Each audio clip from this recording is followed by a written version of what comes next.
ఈ రోజు కొత్త మొహాలు కనపడుతున్నాయి. ఎవరు తీసుకొచ్చారు? అవునా? Praise the lord. Very good. నజరేయుడైన యేసుక్రీస్తు నామములో మీ అందరికీ ఉదయకాలంలో నా హృదయపూర్వక వందనాలు చెల్లిస్తూ ఉన్నాను. I greetings to you all in the name of Jesus Christ.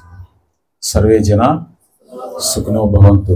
అందరూ బాగుండాలి, అందులో మనం ఉండాలి. దేవునికి స్తోత్రం. Before I am going to Word of God,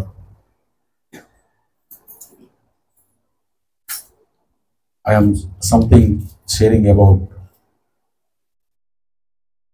Jessica. Jessica, na?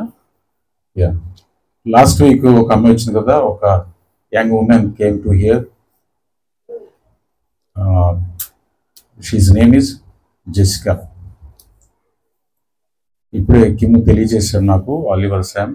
తనకి కొంచెం లంగ్ ఇన్ఫెక్షన్ వచ్చిందని తెలియజేశారు. కాబట్టి కుమార్తె కొరకు మీరందరూ కూడా మీ వ్యక్తిగత ప్రార్థనలో జ్ఞాపకం చేసుకోండి.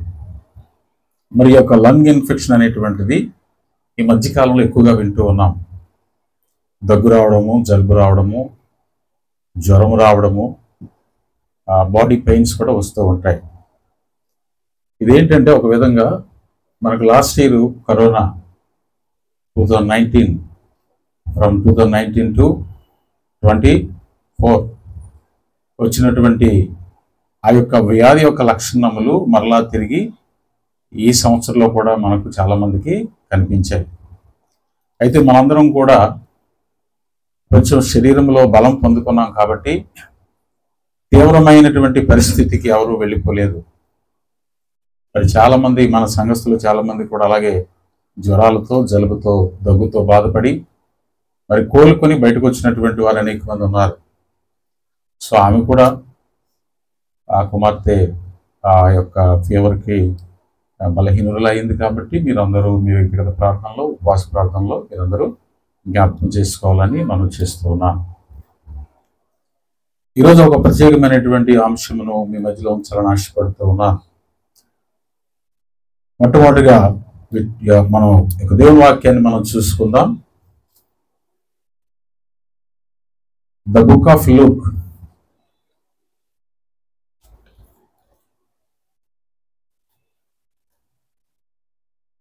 23rd chapter,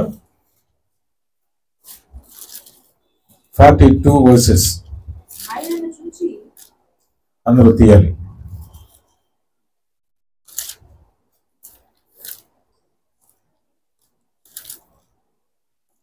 చదవమ్మా. ఆయనను చూచి యేసు, నీవు నీ రాజ్యముతో వచ్చినప్పుడు నన్ను జ్ఞాపకము చేసుకొనమని అనెను.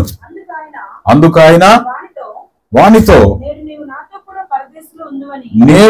నేడు నీవు నాతో కూడా పరదేశిలో ఉందువని నిశ్చయముగా నీతో చెప్పుచున్నాను నేను. దేవునికి స్తోత్రం కలుగునుగా. ఈ బుధవారం, శుక్రవారం ఎక్కడనేమో ప్రేయర్స్ ఎవరు పెట్టుకోలేదా? నేడు నీవు నాతో కూడా పరదేశిలో ఉండవు. ఇది ఎవరు, ఎప్పుడు, ఎక్కడ మాట్లాడారు అనేటువంటి విషయం మనకందరికీ తెలుసు. We know very well. ఎందుకంటే ప్రతి సంవత్సరం కూడా వీటి గురించి మనం ఏం చేస్తాం? ధ్యానిస్తూ ఉంటాం. చెప్పండి, ఎప్పుడు, ఎవరు, ఎక్కడ, ఎవరితో మాట్లాడారు?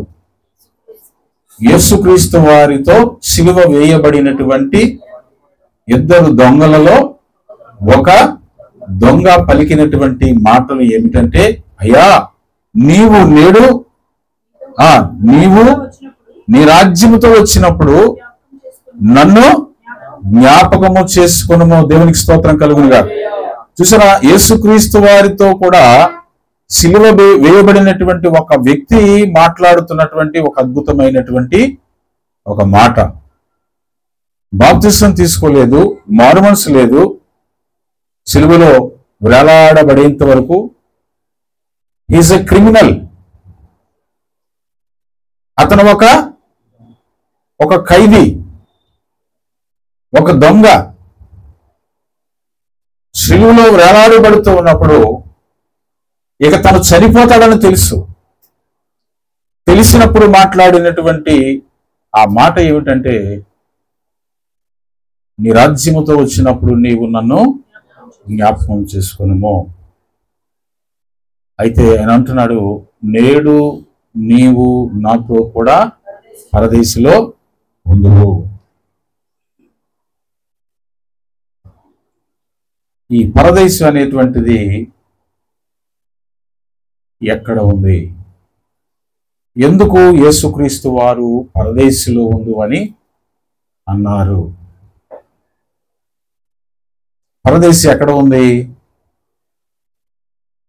ఎవరికైనా తెలుసా? మీకు ఎవరికైనా తెలుసా పరదేశి? చెప్పగలరా? ఎవరైనా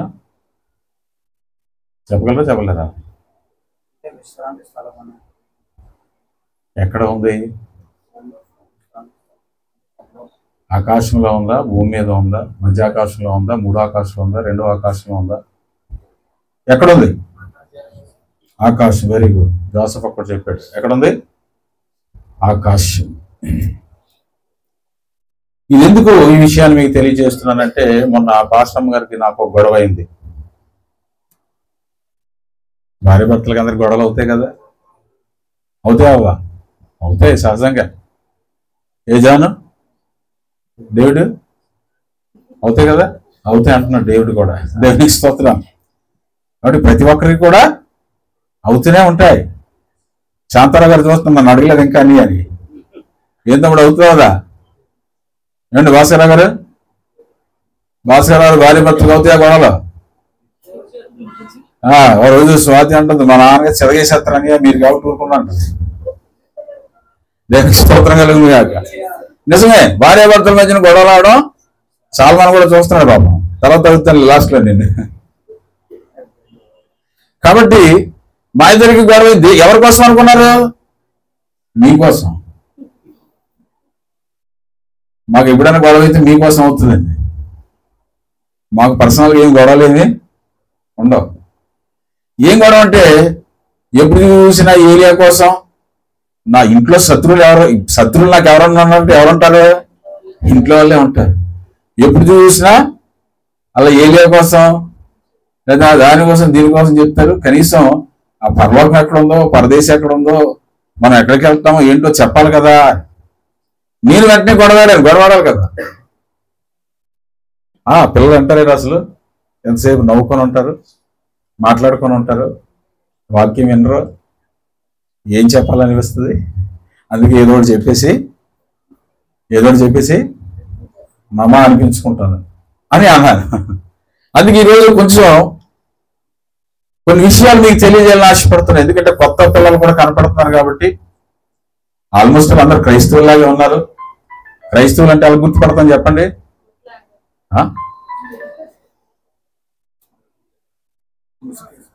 క్రైస్తవులు గుర్తుపట్టవచ్చు కదా, చక్కగా అందంగా ముసుగేసుకొని ఉంటాం.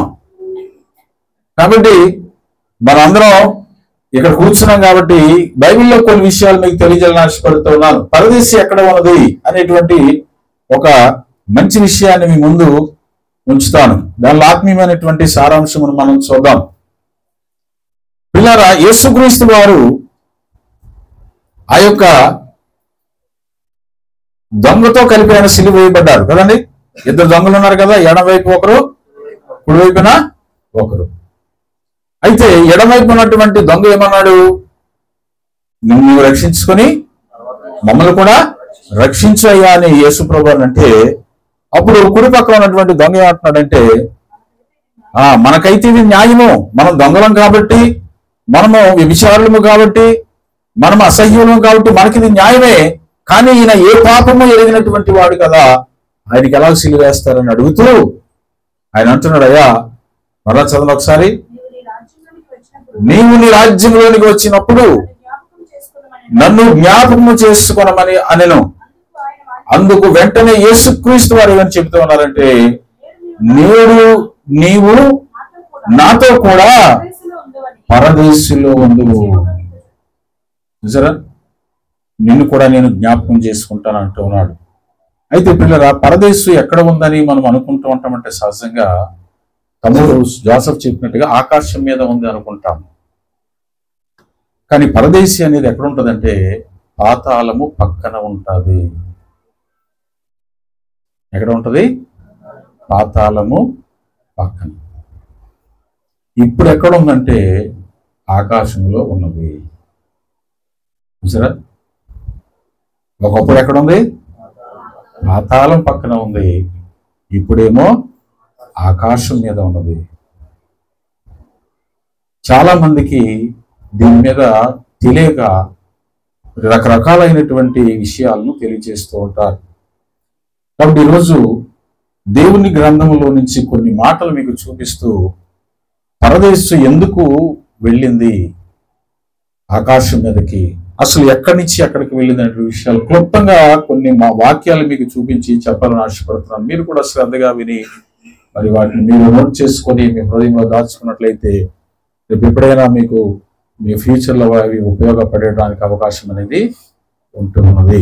కాబట్టి యేసుక్రీస్తు వారు ఆ యొక్క దొంగతో మాట్లాడిన తర్వాత, నేడు నీవు నాతో కూడా పరదేశులో ఉండువు. యేసు ప్రభు వారు సిలువ మీద ఎన్ని రోజులు ఉన్నారు అనేటువంటి విషయాన్ని మనం ఆలోచన చేస్తే, ఎందుకంటే ఇప్పుడు మనం సిలువ ధ్యానాలు చేస్తున్నాం కదండి, ఇవన్నీ కూడా ఉపవాస కూడికలు జరుపుకుంటూ ఉన్నాం ప్రతి గృహంలో, ఎవరైతే పెట్టుకుంటూ ఉన్నారో వారి గృహాల్లో.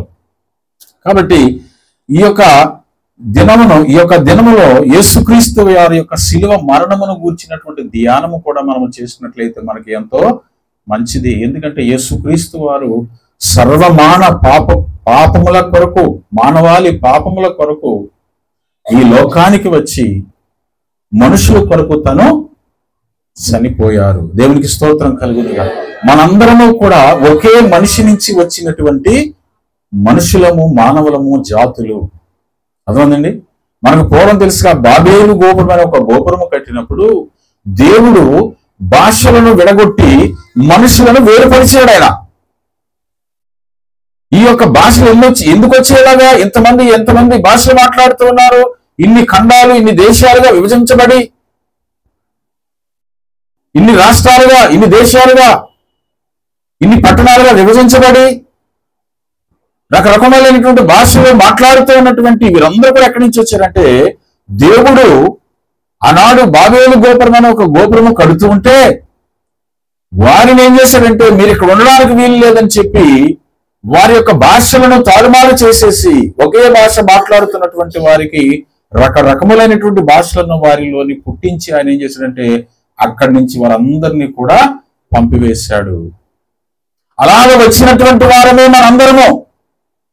మనమందరము కూడా ఒకే మనిషి నుంచి మనందరం వచ్చినటువంటి వారు. రకరకాలైనటువంటి పట్టణాలుగాను, దేశాలుగాను విభాగింపబడి ఈ రోజు ఒక్కొక్క గ్రామాల్లో ఒక్కొక్క దగ్గర నివాసం చేస్తూ ఉన్నారు. అబ్రహాముతో దేవుడు అంటాడు, నీవు బిడ్డలకని ప్రపంచమంతా కూడా నీవు విస్తరిస్తావు. చూసారా? మనందరం కూడా ఒకే మనిషి నుంచి వచ్చినటువంటి వారము. అయితే మనం ఏం చేసామంటే ఆయా స్థలాల్లో, ఆయా పరిస్థితుల్లో, ఆ యొక్క విధానమును బట్టి, ఆ యొక్క పనిని బట్టి మనము దేవుళ్ళని ఏర్పాటు చేసుకొని, దేవతల్ని ఏర్పాటు చేసుకొని ఈ రోజున మన జీవన మనుగడ సాగిస్తూ ఉన్నాము. మనందరికీ దేవుడు ఒక్కడే. క్రైస్తవులకైనా దేవుడు ఒక్కడే, హిందువులకైనా దేవుడు ఒక్కడే, మహమ్మదీలకైనా దేవుడు ఒక్కడే, మనుషులందరికీ దేవుడు ఒక్కడే. దేవతలు అనేక మంది, కోట్ల మంది ఉన్నారు, దేవుడు మాత్రం మనుషులందరికీ ఒక్కడే. ఆయనే ఆల్ఫా ఒమేగా, ఆయనే ఈశ్వరుడు, సర్వేశ్వరుడు. అదవుతుంది. జగత్ పునాది వేయక ముందే ఆయన మనల్ని ఏర్పాటు చేసుకున్నటువంటి వాడు, ఆయనే దేవుడు. ఆయన ఉనికి, ఆయన యొక్క ఆత్మ ప్రతి మనిషితో ఉంటూ ఉంది, ప్రతి జీవితం ఉంటూ ఉంది, ప్రతి దగ్గర ఉంటూ ఉన్నది. చర్చిలోనే ఉండదండి, ఎక్కడైనా ఉంటుంది దేవుని ఆత్మ.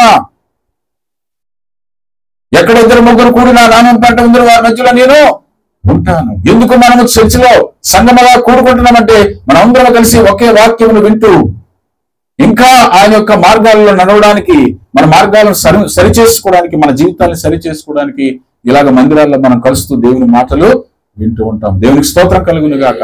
అందుకని అంటున్నాడు కీర్తనకారుడు, నా మందిరము సమస్త అన్యజనులకు ప్రార్థనా మందిరము అనబడు.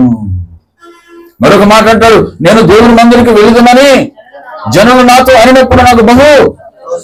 కొంతమంది దేవుని మందిరానికి ఎందుకు వస్తారు? అవసరంతో వస్తారు కదా. లక్ష్మీ లావణ్య మొట్టమొదటిసారి ఇక్కడ ఎప్పుడు వచ్చారో తెలుసా? హాల్ టికెట్ పట్టుకుని వచ్చారు.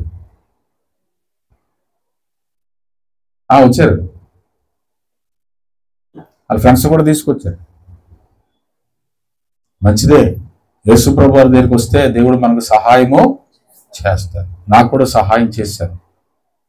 మీకు ఎప్పుడు చెబుతూ ఉంటాను నేను, 3 సార్లు ఫెయిల్ అయిపోతే 4వసారి ప్రార్థన చేస్తే పాస్ అయిపోయి. దేవునికి స్తోత్రం, హల్లెలూయా. అంటే 3 సార్లు ప్రార్థన చేయాలి అనిపించినా చేయలే. ఎందుకని మంచిది ఒకసారి చేద్దామని చెప్పి చేశారు, 4వసారి పాస్ అయిపోయారు. దేవునికి స్తోత్రం, హల్లెలూయా.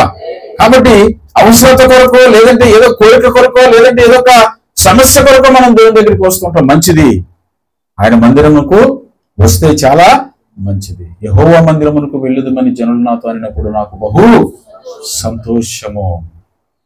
చాలా మంది సినిమాకి వెళ్ళాలంటే సంతోషం వస్తుంది, కైలాసగిరి కొండ ఎక్కాలంటే సంతోషం వస్తుంది, ఏమండి ఇంకెక్కడికో వెళ్ళాలంటే సంతోషం వస్తుంది. కానీ దేవుని మందిరాలు రావడానికి కొంతమంది సంతోషం రాదు. బలవంతంగా లాక్కు రావాలి. చర్చికొస్తావా, చర్చిలు ఏటో చెప్తారండి, మంచి మాటలు చెప్తారు. అది వినబుద్ధి ఇది కొంతమందికి. అమ్మో ఎక్కడ మారిపోతామో భయం. ఏముంటదండి దేవుని మందిరంలో? మంచి విషయాలు తెలియజేస్తారు, మంచి మాటలు చెబుతాం, ఆరోగ్యకరమైనటువంటి మాటలు, జీవితానికి ఉపయోగపడేటువంటి మాటలు. ఎంతకాలం బ్రతికేస్తామండి?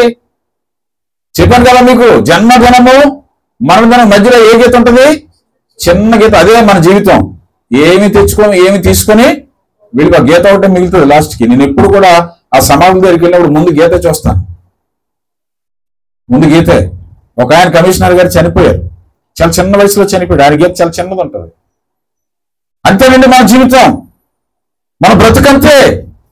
ఎంతో కష్టపడతాం, ఎంతో శ్రమ పెడతాం, ఎంతో చెమటోరుస్తాం. ఇది మన చేతికి, మన అక్కరకు రాదు. ఒక రోజున దీన్ని మనం ఖచ్చితంగా విడిచిపెట్టవలసినటువంటిది. కానీ నీకు కావాల్సిన ఏంటో తెలుసా? నీవు ఈ లోకములో దేవుని కొరకు ఎంత బ్రతికావు, దేవుని కొరకు ఏం చేశావు, దేవుని కొరకు ఎలా బ్రతుకుతున్నావు, నువ్వెలా ఉన్నావు నీ జీవితం. ఒక రోజు ఆయన మనల్ని ఫలం అడగబోతూ ఉన్నాడు. నీవే ఫలములు పొందుకున్నావు, నువ్వేం పనిచేసావు ఈ లోకంలో, నువ్వెలా బ్రతికావు అని అడుగుతాడు. అప్పుడు మనం సమాధానం చెప్పేటువంటి వారుగా ఉండాలి. దేవునికి స్తోత్రం కలుగునుగా. కాబట్టి ఇప్పుడు పరదేశ అనేటువంటిది మొట్టమొదట పాతాళము దగ్గర ఉన్నది. 1వ పేతురు పత్రిక 3వ అధ్యాయము. ఒకసారి కొన్ని రిఫరెన్స్లు మీకు తెలియజేసి నేను మిమ్మల్ని ముందుకు తీసుకెళ్ళాలని ఆశపడుతూ ఉన్నాను. 1వ పేతురు పత్రిక, పేతురు గారు రాసుకున్నటువంటి 1 Peter 3rd chapter,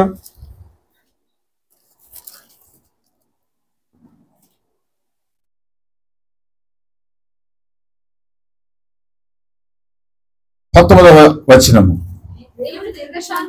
దేవుని దీర్ఘశాంతము ఇంకా కనిపెట్టుచుండినప్పుడు పూర్వము నోవాహు దినములలో ఓడ సిద్ధపరచబడుచుండగా అవిధేయులైన వారి యొద్దకు, అనగా చెరలో ఉన్న ఆత్మల యొద్దకు ఆయన ఆత్మరూపిగానే వెళ్ళి వారికి ప్రకటించెను. దేవునికి స్తోత్రం కలుగునుగాక. నోవాహు దినాల్లో, నోవాహు కథ అందరికీ తెలుసు కదండి. ఎంతమంది తెలిసి చేతులెత్తండి ఒకసారి. నోవాహు పడవ కథ చాలా మంది తెలీదా? తెలుసా తెలియదా?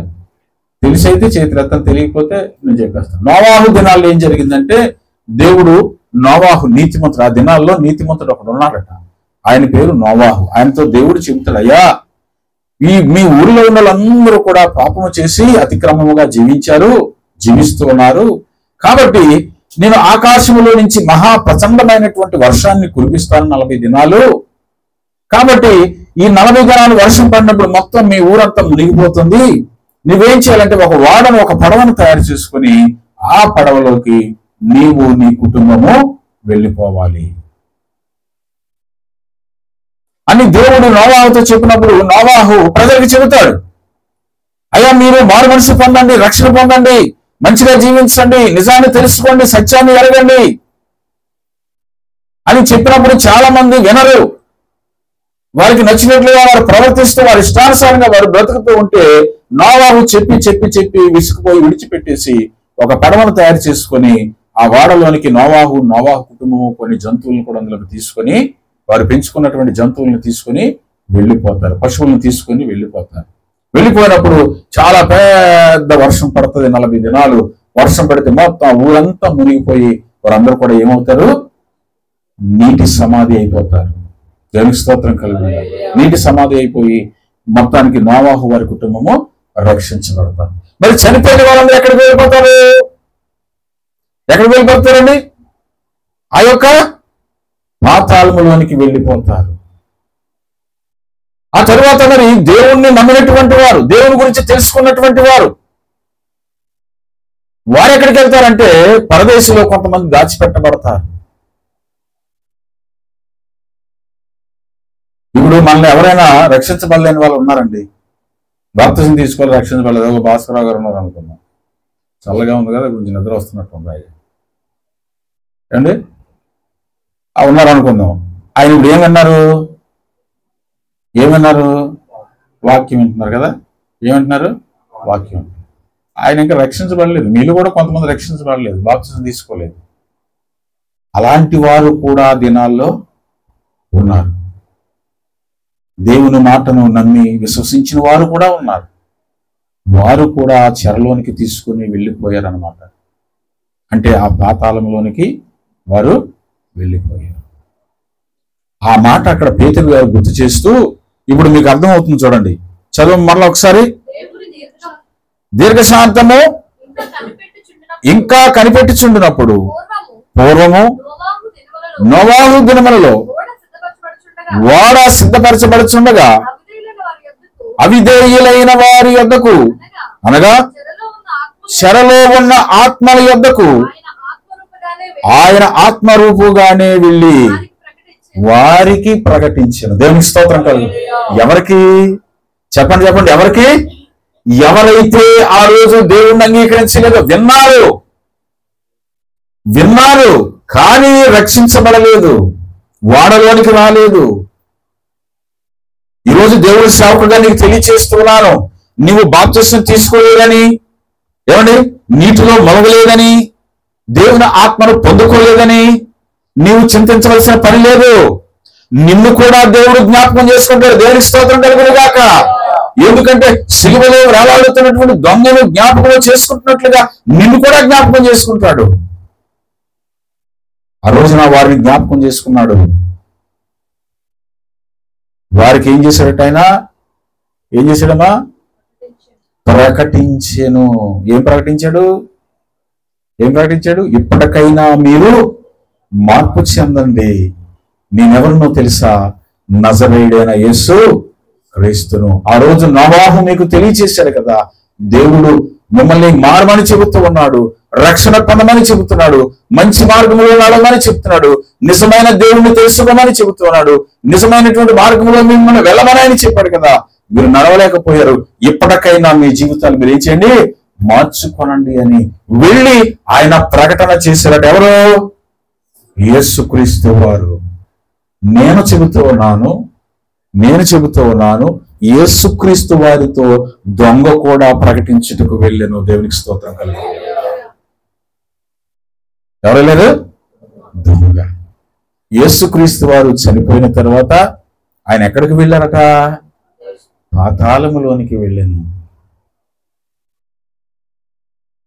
అక్కడికి వెళ్ళి చెరలో ఉన్నటువంటి వారి దగ్గరికి వెళ్ళి వారికి ప్రకటన చేశారు. దొంగను ఎందుకు తీసుకెళ్ళాడు ఈయన? దొంగను ఎందుకు తీసుకెళ్ళాడంటే వాక్య లేఖనాల ప్రకారము ఏదైనా మనం ప్రకటన చేస్తున్నప్పుడు ఇద్దరు ముగ్గురు సాక్షులు ఉండాలట. ఎవరు ఉండాలి? ఇద్దరు ముగ్గురు సాక్షులు ఉండాలి. నేను చూశానండి, వాళ్ళు అక్కడ తిరుగుతున్నారండి. నువ్వు చూస్తే సరిపోదు, ఇంకొకరు కూడా చూడాలి. ఇద్దరు ముగ్గురు సాక్షులు ఉంటాయి కానీ అది సరైనటువంటిది కాదు. కోర్టులో కూడా అంతే. నేను మొన్న కోర్టుకి వెళ్ళాను, ఇక్కడ జిల్లా కోర్టుకి. ఇక్కడ మన పుష్పాల ఇంటి ఎదురుగా ఉంది కదా, కోర్టుకి వెళ్ళాను.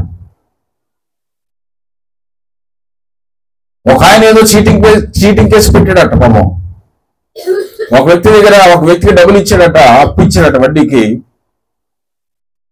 చూడండి, వడ్డీకి అప్పు ఇస్తే ఎన్ని సమస్యలు వస్తాయి. అప్పుడు నేను చూసి చాలా చింతించాను. ఒక ఆయన ఒక 5 లక్షల రూపాయలు ఒక ఆయనకి ఇచ్చేటట్టండి. ఇస్తే నోట్ రాయించుకుంటారు కదా, చెక్ తీసుకుంటారు కదా, తీసుకున్నారు. పాపం అతను ఏం చేశాడంటే, ఏదో చిన్న కూలి పని చేసుకున్నాడు అనుకుంటా. అప్పు తీసుకున్నవాడు అప్పు ఇచ్చేసాడు కానీ వడ్డీ ఇవ్వలేదట. కొంచెం వడ్డీ ఇవ్వకపోతే ఈయన ఏం చేశాడట, ఈయన దగ్గర చెక్ ఉంది కదా, ఆ పేపర్ ఉంటది కదా, కోర్టులో వేసేసాడట. తీసుకున్న డబ్బుకి వేయలేదు. 4 లక్షలు తీసుకుంటే 8 లక్షలకి వేసాడట. నేనే వెళ్ళాను స్వయంగా, ఎందుకంటే అది చూడవలసింది నేనే. ఏమండి, సాక్షులు ఎవరైనా పిలిచారు? బ్యాంక్ మేనేజర్ని పిలిచారు. ఆ బ్యాంక్ మేనేజర్తో నేను కూడా వెళ్ళాను. ఎందుకంటే బ్యాంక్ మేనేజర్ ఆ టైంలోని ఏమైనా ట్రాన్సాక్షన్స్ జరిగాయా, వీడికి ఎలా డబ్బు వచ్చింది, డబ్బు ఇచ్చేవాళ్ళు డబ్బు ఎలా వచ్చిందో కూడా ఇప్పుడు చెప్పాలంటే గవర్నమెంట్కి. అందుకని మన అకౌంట్ లో 1 లక్ష రూపాయలు కన్నా ఎక్కువ ఉండకూడదు. 99,000 ఉండాలంటే బ్యాంకులో పనిచేసి ఇప్పుడు ఉన్నారు, వాళ్ళు అలాగని చెప్తారు. నాకన్నా బాగా తెలుసు. 99,000 కన్నా ఎక్కువ 1 లక్ష రూపాయలు ఉంటే దానికి లెక్క చెప్పాలి మనం, ట్యాక్స్. ఎక్కడి నుంచి వచ్చిన డబ్బు అని చెప్పి బ్యాంక్ వాళ్ళు పిలిచారు. ఒకవేళ మీరు కానీ ఇచ్చారేమైనా ఆఫీస్ వాళ్ళని కూడా పిలిచారు. అందులో నేను ఒకడిని. 2-3 షాక్లు అక్కడ. నేను కూడా నిలబడ్డాను. నేను ఇంకొక ఆయన ఇలా చేతులు కట్టుకొని, ఏమండి, ఫుల్ హ్యాండ్స్ చెయ్యాలి, హాఫ్ హ్యాండ్స్ ఉండకూడదు. కాలర్ దగ్గర బటన్ పెట్టాలి. ఇప్పుకొని తిరిగితే కుదరదు. ఆ ముద్ద దండం పెట్టుకునేవాడు. నేను అడిగిన ఏంటి ఎలాగున్నాడంటే, అతను ముద్దాయి కదా అందుకే దండం పెట్టుకున్నాడంటే.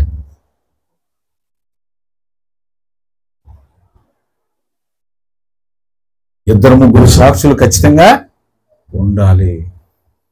యేసు ప్రభు వారు ప్రకటించడానికి వెళ్ళినప్పుడు ఈయన తీసుకొని వెళ్ళాడు. ఎవరిని? దొంగని. ఇదిగో ఈయనే సాక్షి, నేను దేవుని కుమారుడును, మిమ్మల్ని నేను తీసుకొని వెళ్ళడానికి వచ్చాను. చెరగా తీసుకుని వెళ్ళిపోయిన 4వ అధ్యాయము, అందులోనే 6వ వచనం చదవండి.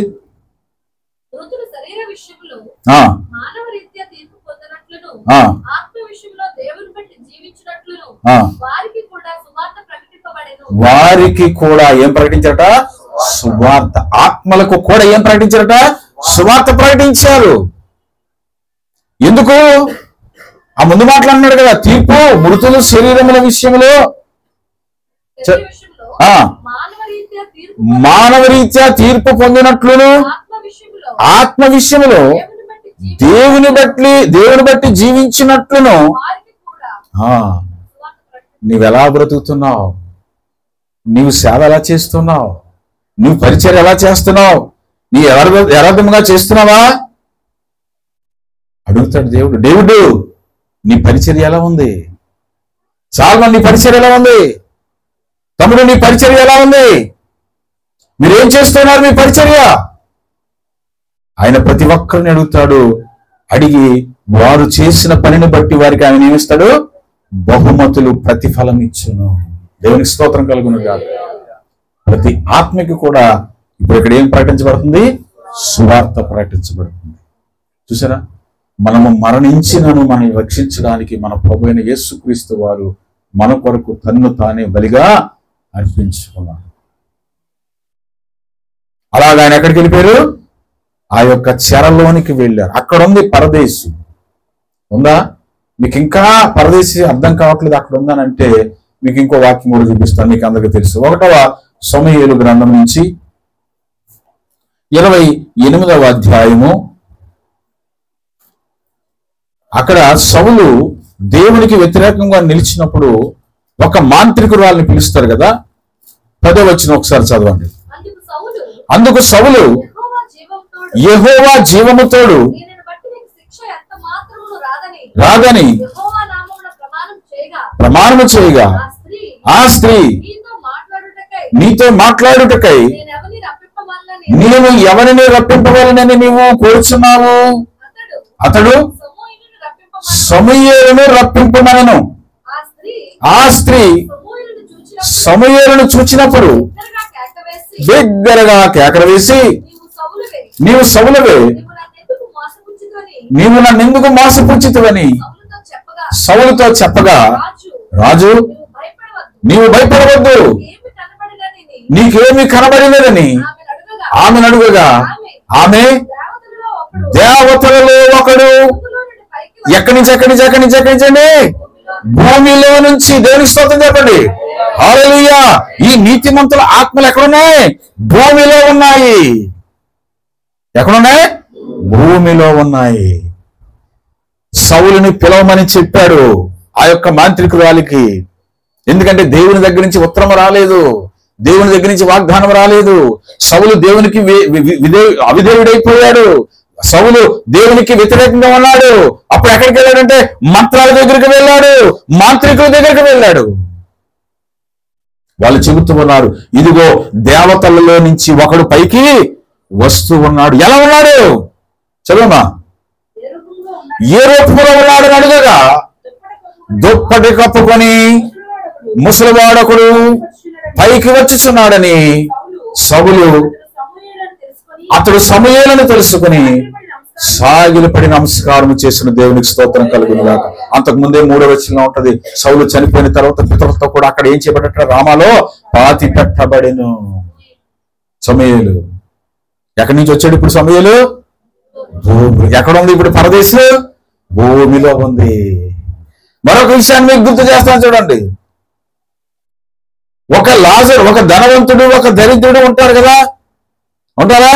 ఉన్నప్పుడు ఈ ధనవంతుడు అబ్రాహామును అడుగుతాడు, అయ్యా నీ చిటికెన వేలుతో ఒక్క చుక్క నీటి బిందువును నా మీద ఉంచయ్యా అని అంటాడు. అంటే దాన్ని బట్టి మనం అర్థం చేసుకోవాల్సింది ఏంటంటే, ఈ యొక్క పాతాళము పరదేశి ఎక్కడున్నాయి? పక్క పక్కనే ఉన్నాయి. అందుకే యెషయా భక్తుడు అన్నట్లు, మీకును నాకును మీ పాపములు అడ్డుగోడలుగా ఉన్నది. యేసుక్రీస్తు వారు ఏం చేశారో తెలుసా? తను మరణించిన తర్వాత 3 దినములు ఎక్కడున్నారైనా? ఎక్కడున్నారండి? పరదేశంలో ఉన్నారు. ఆ పరదేశం తీసుకుని రోమీయులకు రాసిన పత్రిక 2వ అధ్యాయం 15వ వచనం కూడా ఒకసారి కొన్ని వచనాలు మీకు చదివిస్తాను, క్లియర్ గా మీకు అర్థమవుతుంది.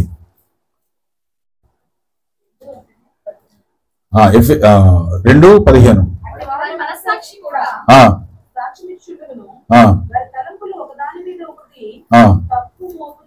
ఒకదాని మీద ఒకటి తప్పు మోపుచు, తప్పు లేదని చెప్పుచుండగను ధర్మశాస్త్రానుసారము తమ హృదయములందు వ్రాయబడినట్టు చూపుచు. అంటే దీనికి అర్థం ఏంటో తెలుసా? మీకు అర్థం కాదు, నేను అర్థమైనట్టు చెప్తుంటండి. దేవుని తెలుసుకోలేక దేవునికి దూరముగా ఉన్నటువంటి వారు ఇప్పుడు ప్రపంచం అంతా ఉందండి. ప్రపంచంలో చాలా మంది యేసుక్రీస్తు వారిని విశ్వాసం ఉంచలేదు, బాప్తిసం తీసుకోలేదు. కానీ చాలా మందికి ఆయన గురించి తెలిసిపోయింది. అటువంటి వారు కూడా పిల్లరా ఆ యొక్క పరదేశంలో, లేదంటే యేసుక్రీస్తు వారు చెర దగ్గరికి వెళ్ళినప్పుడు అటువంటి వారిని కూడా ఆయన రక్షించినటువంటి గొప్ప దేవుడు. దేవునికి స్తోత్రం కలుగునుగా. ఆ మాటలు మీరు ఇంటికి వెళ్ళాక ఆ 2వ అధ్యాయం చదువుకుంటే చాలా అద్భుతమైనటువంటి మాటలు అక్కడ రాసుకొని ఉన్నారు. కాబట్టి పిల్లరా, దేవుని వాక్యము చాలా విలువైనటువంటిది, దేవుని మర్మంతో కూడినటువంటిది. అందుకని ఎఫెసీయులకు రాస్తూ 1వ అధ్యాయం 8వ వచనంలో అంటాడు, ఒకసారి చదివిన మాట పౌలు గారు రాసుకుంటూ, 1:8 ఎఫెసీయులకు రాసిన పత్రిక త్వరగా తీయాలి. కాలము సంపూర్ణమైనప్పుడు జరగవలసిన ఏర్పాటును బట్టి ఆయన తన దయా సంకల్పము చెప్పున తన చిత్తమును గూర్చిన మర్మమును మనకు తెలియజేసి మనకు సంపూర్ణమైన జ్ఞాన వివేచన కలుగుటకు మన ఎడల విస్తరింపజేసిన దేవునికి స్తోత్రం కలుగును గాక. ఆ మర్మమును ఆయన మనకు తెలియజేస్తున్నాడు దేవుని లేఖనాల ద్వారా. ఎంత గొప్పవండి దేవుని లేఖనాలు, ఎంత గొప్పవి చూసారా. సమూయేలు ఎక్కడి నుంచి పైకి వచ్చాడు? ఆ యొక్క భూమిలో నుంచి పైకి వచ్చాడు. యేసు ప్రభు వారు ఇందాక చూసాం కదా, 1 పేతురు పత్రిక 3వ అధ్యాయంలో ఏమనుంది అక్కడ? ఆయన ఎక్కడికి వెళ్ళాడట? చెరలోనికి వెళ్ళాను. ఆయన మరణించిన తర్వాత చెరలోనికి వెళ్ళాను. యేసు ప్రభు వారు సమాధిలోంచి వస్తూ ఉన్నప్పుడు మరియమ్మ ఆయన తాగడానికి వెళ్ళినప్పుడు ఆయన ఒక మాట అంటారు, అమ్మా నీవు నన్ను, ఆయనతో ఏముందో తెలుసా? ఆయన వెనకాల చెర ఉన్నది. దేవునికి స్తోత్రం కలుగును గాక. చెర అంటే ఒక గృహము కాదు, చెర అంటే ఒక జైలు కాదు, చెర అంటే ఒక ఏదో అందరూ అక్కడ ఉండి ఆ మూల పడేసి ఆత్మలను అక్కడ కొట్టుకోవడం కాదండి. చెర అనేటువంటిది ఆయనతో నడిచి వచ్చేటువంటిది. దేవునికి స్తోత్రం కలుగును గాక. ఈ ఆత్మలన్నీ కూడా ఆయనతో నడిచి వస్తూ ఉన్నాయి. అందుకనే మరియమ్మతో అంటున్నాడు, నీవు నన్ను ముట్టుకొనవద్దు, వీరిని నేను ఎక్కడ పెట్టాలంటే పరదేశంలో పెట్టి తిరిగి మరలా నేను వస్తాను. దాని గురించి మరొక పాట మీకు తెలియజేస్తాను. యేసు ప్రభువు వారు లేచిన తర్వాత తను మరియమ్మను ఎందుకు ముట్టుకోలేదు? ఆయనతో చెర ఉన్నది. ఒకవేళ మరియమ్మ గారిని ముట్టుకొని ఉంటే మరియమ్మ కూడా అక్కడ ఉన్నటువంటి పాత మనుషులు నోవాహుతో సహా అందరినీ, అబ్రహాముని, నోవాహుని, అక్కడ ఉన్నటువంటి వారందరినీ కూడా ఆమె కూడా చూసి ఉండేది.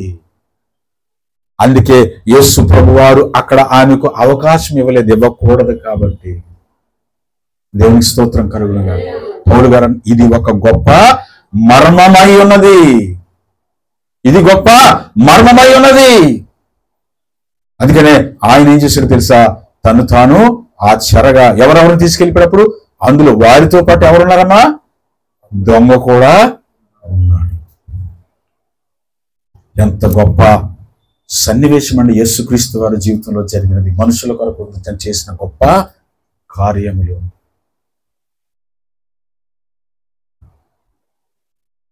మనం తెలుసుకున్నాం కదా, మన పూర్వీకులు, మన ఋషులు చేసినటువంటి ఆ యొక్క ఏంటది? యాగము, యజ్ఞము. యజ్ఞమది ఆజమేద యజ్ఞము.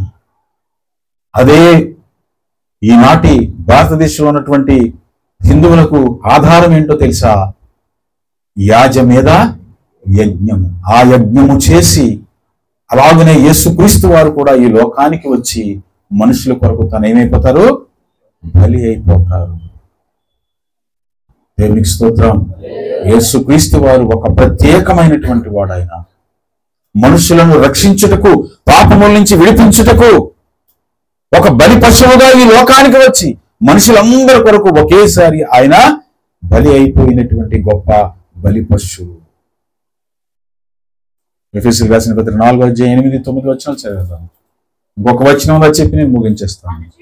అందుచేత తను ఆరోహణమైనప్పుడు చెరను చెరగా పట్టుకొని పోయి మనుషులకు ఈవులను దేవుని స్తోత్రం కలుగును గాక. చప్పట్లు కొట్టి దేవునికి వందనాలు చెల్లిద్దాం. ఆయన ఏం చేశాడు? చెరను ఆరోహణం అంటే ఆరోహణము, అవరోహణం తెలుసు కదా. తెలుసా నీకు? ఆరోహణం చెప్పు. గుర్తులేదు. ఏదైనా అడిగితే సింపుల్ సమాధానం చెప్పేస్తాడు. ఈ కీబోర్డ్ లో ఆరోహణము, అవరోహణం కూడా ఉంటాయి. ఆరోహణం అంటే చెప్పింది చెప్పడం కాదు, చెప్పకుండా చెప్పాలి. ఆరోహణం అంటే మీదకి వెళ్ళడం, అవరోహణం అంటే యేసుప్రభు వారు కూడా ఎలాగెళ్ళారు? ఏం తెలిసింటే తెలియదు అనేది సరిపోద్ది, ఇంకేం అడగం కాదు. ఈ నేను మళ్ళీ చదువు మాట ఎంత బాగుంది. అందుచేత ఆయన ఆరోహణమైనప్పుడు చెరను చెరనుగా పట్టుకొని పోయి మనుషులకు ఈవులను అనుగ్రహించింది. ఇప్పుడు చదవండి 2 కొరింథీయులకు రాసిన పత్రిక 12వ అధ్యాయం 1వ వచనం క్లియర్ గా అర్థమైపోద్ది. 12:1 2 కొరింథీ. అతిశయపడుట నాకు తగదు గాని అతిశయపడవలసి వచ్చినది ప్రభు దర్శనము గూర్చి ప్రత్యక్షతను గూర్చి చెప్పుదును. క్రీస్తు నందున్న ఒక మనుషుని నేను ఎరుగుదును. అతడు 14 సంవత్సరములు క్రిందట ఎవరండి 14 సంవత్సరాలు? ఎవరు? యేసుక్రీస్తు వారు. దేవునికి స్తోత్రం కలుగును గాక. చూసారా బైబిల్లో ఎంత కరెక్ట్గా లెక్క ఉంటుందో? ఎక్కడ ఉండదు ఈ లెక్కలో. ఉంటాయండి? ఇలా ఉండవు. ముహూర్తాలు పెడతారు చాలా మంది. బతికినోడికి ముహూర్తం ఉండదు, చచ్చినోడికి ముహూర్తం ఉండదు, మధ్యలో ముహూర్తాలు పెడతారు. పెళ్లికి ముహూర్తం, ఏమండి? ఇంక దేనికి ముహూర్తం? పుట్టినరోజుకి ముహూర్తం, ప్రదానం చేయడానికి ముహూర్తం, పెళ్లి చూపులు వెళ్ళడానికి ముహూర్తం, ఇల్లు చూపులు వెళ్ళడానికి ముహూర్తం, ఇల్లు పునాది వేయడానికి ముహూర్తం, ఇల్లు చూడడానికి ముహూర్తం. అబ్బా ఎన్ని ముహూర్తాలు ఉంటాయో. కానీ దేనికి ఉండదు? నీ పుట్టుకకు ముహూర్తం ఉండదు, నీ చావుకు ముహూర్తము ఉండదు. ఈ మధ్యలో ఉన్నవన్నీ మనం కల్పించుకున్నది. ప్రతిరోజు మనకి మంచిదే, ప్రతిరోజు దేవుడిచ్చినటువంటి దినము. అందుకే మనం పాట పాడుకుంటాం. ఎవడది? చిన్నప్పుడు వారు this is the day, this is the day that the Lord has made. We will rejoice and be glad in it, and be glad in it. అదనమాట. ప్రతిరోజు కూడా పాట పాడతాం, కానీ ముహూర్తాలు మాత్రం మర్చిపోం. ఈరోజు అమావాస్య అండి, ఈరోజు పౌర్ణమి అండి. ఎవరిట్టారండి ఇవన్నీ? ఎవరివి ఇవన్నీ? నా దేవునివి. నా దేవుని కన్నా గొప్పతుందా?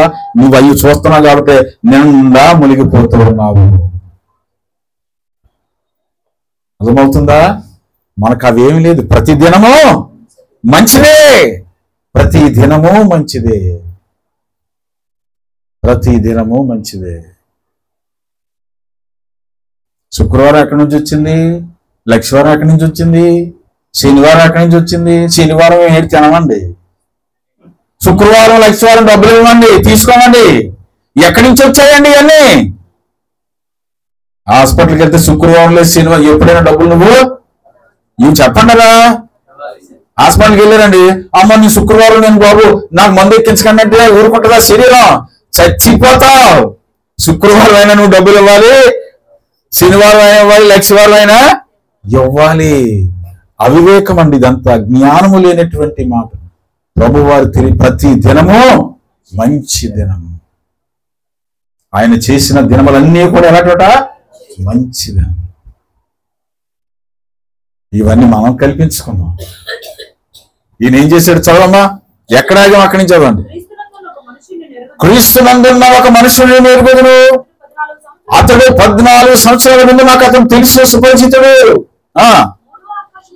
3వ ఆకాశములకు ఎక్కడుంది పరదేశు? కోనాపాలు నువ్వు ఎక్కడుంది పరదేశు?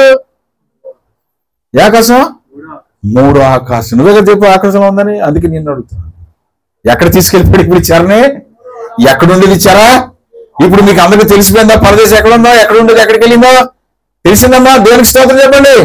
హల్లెలూయా. చెరను చెరగా తీసుకుని వెళ్ళిపోయాడు. ఎక్కడికి? 3వ ఆకాశం, అదే పరదేశు. ఇప్పుడు మన వాళ్ళందరూ ఎక్కడ ఉన్నారు చెప్పండి? రవి ఎక్కడ ఉన్నాడు కదా? నరసింహరావు ఎక్కడ ఉన్నారు? మా అమ్మగారు ఎక్కడ ఉన్నారు? ఎందుకంటే నరసింహరావు కూడా వాక్యం ఉన్నాడు. ఎక్కడ ఉన్నారు? ఏమి వాక్యం ఉన్న ప్రతి ఒక్కరిని కూడా నీ ఒకవేళ బారు మనసు లేకపోయినా, బాప్తిస్వం లేకపోయినా మరలా ఆయన అక్కడ దేవుని యొక్క మాటలు ప్రకటిస్తారు. దేవునికి స్తోత్రం కలుగును. ఎంత గొప్ప అంటే దేవుని ఉద్దేశం ఏంటి? దేవుని ఉద్దేశం ఏంటి? ఎవరిని కూడా ఆయన విడిచిపెట్టేటువంటి వాడు కాదు. అందరూ ఆయనకు కావాలి. కాబట్టి ఇందాక మనం చదివి చూసారా రోమిలో? మీకు అర్థం కాలేదు, ఇంటికే చదువుకుని 2వ అధ్యాయం రోమిలు 2. ధర్మశాస్త్రం అనేటువంటి మాటలు వారి యొక్క హృదయముల మీద వ్రాయబడి ఉండేను. అది ఇంటికి వెళ్ళి చదివితే మీకు చక్కగా అర్థం అవుతుంది. అంటే నమ్మినటువంటి వారు ప్రతి ఒక్కరిని కూడా ఏం చేస్తారట? తీసుకొని వెళ్ళిపోతాడు. కానీ నీకు అవకాశం ఉన్నప్పుడు నువ్వేం చేయాలో తెలుసా? ప్రభునందు భయభక్తులు కలిగి మారు మనసు పొంది రక్షణ పొంది బాప్తిసం తీసుకోవడం మర్చిపోకూడదు. దొంగకి అవకాశం లేదు. ఉందండి, దొంగకి అవకాశం లేదు. అందుకని అతను ఆ తర్వాత ముందున్నటువంటి అబ్రహాముకు కానీ, నోవాకు కానీ, తర్వాత వచ్చినటువంటి దావీదుకు కానీ, ఏమండి సమూయేలుకు కానీ, వీరు ఎవరికి కూడా ఏం లేదు, బాప్తిసం వారికి లేదు. ఎందుకంటే అప్పుడు రక్షకుడు లేడు, యేసుక్రీస్తు వారు లేరు. అందుకని వారిని చెరను చెరగా తీసుకొని వెళ్ళిపోయాడు. దేవునికి స్తోత్రం కలుగును గాక. చదవమ్మా, ఎంత చక్కనైనటువంటి మర్మాన్ని తెలియజేస్తున్నాడు.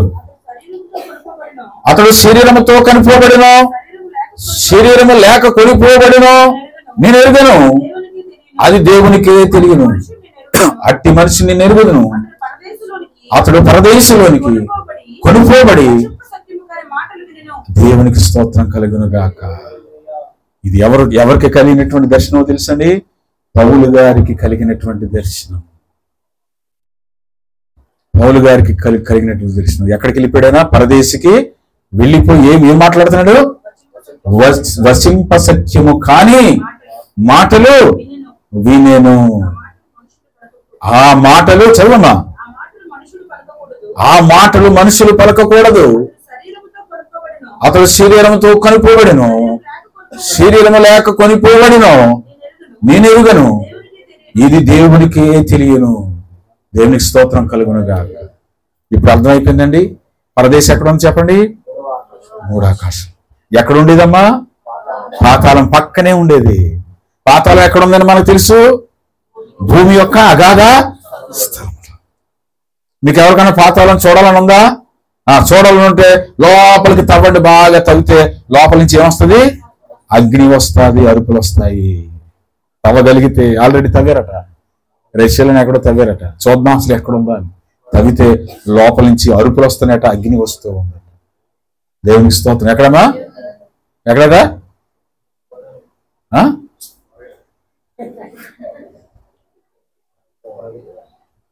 కాబట్టి యేసుక్రీస్తు వారు మనుషుల యొక్క మేలు కొరకు ఏం చేశారండి?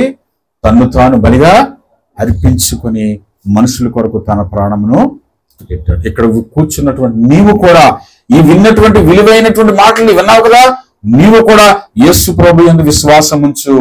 ఆయన నిన్ను రక్షిస్తాడు, నీ కుటుంబాన్ని రక్షిస్తాడు. అర్థమవుతుందండి? ఈ లోకంలోనికి ఏమీ తెచ్చుకోలేదు. ఏమీ ఎందుకండి యాతన, ఎందుకండి ఈ బాధ, ఎందుకు ఈ కష్టాలు, ఎందుకు శ్రమలు? ఎవరి కోసం ఇవన్నీ? ఎవరి కోసం? నువ్వేం చేసుకోగలవా? నువ్వేం చెందుకోగలవా? నీ కోసము, నీ ఆత్మ కోసం నువ్వు ఆలోచన చేసుకో. ఎవరి ఆత్మకు వాళ్ళే. నీవు నీ వెనకాల ఎవ్వరూ రారండి. ఒంటరిగానే వచ్చాం, ఒంటరిగానే వెళ్ళిపోతాం. ఎక్కడి వరకు వస్తారు? మన క్రైస్తవులు అయితే ఇంకా సమాధి దగ్గరికి వెళ్తారు. ఇక అన్యులైతే సమాధి దగ్గర కూడా వెళ్ళరు, ఇంటి దగ్గర ఆపేస్తారు. ఏమండి? నువ్వు స్నానం చేసి రెడీ అయిపో, మేము వెళ్తాంలే, నువ్వు ఇంటి దగ్గర ఉన్నట్టు. క్రైస్తవులు ఇంకా ఎక్కడి వరకు వెళ్తారు? అన్యులైతే సమాధి దగ్గర కూడా రాకూడదు అని అంటారు. చూసారా? మన బ్రతుకు, మానవుని జీవితము 3 నాళ్ళ ముచ్చట. ఆవిరి వంటి జీవితము, గడ్డి పువ్వు వంటి జీవితము, అంతలో కనబడి అంతలో మాయమైపోయేటువంటి ఈ జీవితం కొరకు ఎంత బాధపడతామో, ఎంత భయంకరమైన పరిస్థితుల్లోకి వెళ్ళిపోతామో, ఎన్ని బాధలు తెచ్చుకుంటాం, ఎన్ని అనారోగ్యాలు తెచ్చుకుంటాం, ఎంత శోధన భరిస్తాం, ఎంత కష్టము, ఎంత నష్టం మనం భరిస్తాం. దేని కొరకు? చిన్న గీత కొరకు, చిన్న జీవితం కొరకు. దేవుడిచ్చిన జీవితాన్ని సంతోషముగా, ఆనందముగా దేవుని సన్నిధిలో గడపను నేర్చుకోవాలి. ఇతరులకు సహాయం చేసేటువంటి మనస్తత్వాన్ని తెలుసుకోవాలి. దేవుడు అదే మనకు ప్రతిఫలం ఇస్తాడు. నువ్వేం చేశావు నా కొరకు? ఇదిగో నీ ఇంటికి నేను వచ్చినప్పుడు నువ్వు నాకు వస్త్రం ఇవ్వలేదు, దాహముతో నేను వచ్చినప్పుడు నువ్వు దాహము తీర్చలేదు, ఆకలితో వచ్చినప్పుడు నీవు నాకు ఆహారము పెట్టలేదు. ఇదే దేవుడు నిన్ను అడుగుతాడు, ఇంకేమీ అడగడు. అడుగుతాడా? ఎంత యాతనో, ఎంత యాతనో, మరణించేంత వరకు కూడా యాతనే, యాతనే, యాతనే. ఆయన అంటున్నాడు, నేనే మార్గమును, జీవమును, సత్యమునై ఉన్నాను. నా ద్వారా తప్పితే దేవుడు ఎవరు తండ్రి యొద్దకు చాలు. ప్రార్థన చేసుకుందాం. కళ్ళు మూసుకోండి, తలలు వంచండి. దేవుడు మిమ్మల్ని దీవించి ఆశీర్వదించిన గాక. ప్రార్థన. నమ్మిన వారు దేవుని యొక్క సన్నిధిలో విశ్వసించండి. ఆయన ఎంత అద్భుతమైనటువంటి పరిచర్య ఈ లోకానికి వచ్చి చేశారు. యేసుక్రీస్తు వారు మనుషుల కొరకు మరణించి మృత్యుంజయుడై తిరిగి లేచి చెరగా తీసుకుని వెళ్ళిపోయి పరిశుద్ధ అలంకారమైనటువంటి ప్రదేశంలో వారిని ఉంచి దేవుని యొక్క కుడి పార్శ్వమున ఆసీనుడై ఉన్నటువంటి నా యేసయ్య ఈ రోజు నీతో మాట్లాడుతూ ఉన్నాడు. ఆయన వేవేల దూతల చేత ఘనము ఘనము అని ఎంచబడుతున్నటువంటి దేవుడు, రక్షకుడు ఆయన. ప్రార్థన చేద్దామా? ప్రార్థన చేసుకుందాం. ప్రతి ఒక్కరు విశ్వసించండి. మహాగణుడు, మహోన్నతుడు, సర్వోన్నతుడు, సర్వశక్తిమంతుడు, వేవేల దూతల చేత ఎల్లప్పుడూ ఘనము ఘనముని ఎంచబడుతున్న పరలోకపు తండ్రి, మీ పరిశుద్ధ నామానికి వందనాలు. ఇదిగో తండ్రి, నీ దేవుని సేవకుడుగా, నీ బోరగా తండ్రి నన్ను మీరు వాడుకొని నీ బిడ్డలకు అందించినటువంటి అమూల్యమైనటువంటి ముత్యములు బట్టి మీకు వందనాలు, స్తోత్రాలు. వాటిని సేవించి, వాటిని ఆరాధించి, వాటిలో జీవించి, వాటిలో బ్రతుకుటకు సహాయం చేయండి. నీవెంత గొప్ప దేవుడు అయ్యా నాయనా. సిలువలో వేలాడుతున్నటువంటి దొంగను రక్షించుకోగలిగేటువంటి గొప్ప నాయనా తండ్రి, ఉన్నతమైన దేవుడు తండ్రి. మేమెవరు కూడా ఈ లోకంలో విడిచిపెట్టబడటానికి ఇష్టం లేదు నాయన. మేమెవరు కూడా ఈ లోకంలో అన్యాయంగా అక్రమంగా ఉండిపోవడానికి ఇష్టం లేదు తండ్రి. మమ్మల్ని అందరిని రక్షించుటకే నీవు ఈ లోకానికి వచ్చి ఆయన మమ్మల్ని తండ్రి బ్రతికించి నీలో జీవమునిచ్చి నడిపిస్తున్నందుకు మీకు వందనాలు. వచ్చిన బిడ్డలందరినీ దీవించండి. వారి హృదయాల్లో ఈ లేఖనాలు భద్రపరచున్నాను. మీరు మహిమ పొందమని యేసు నామములో వేడుకొనుచున్నాను తండ్రి. ఆమేన్.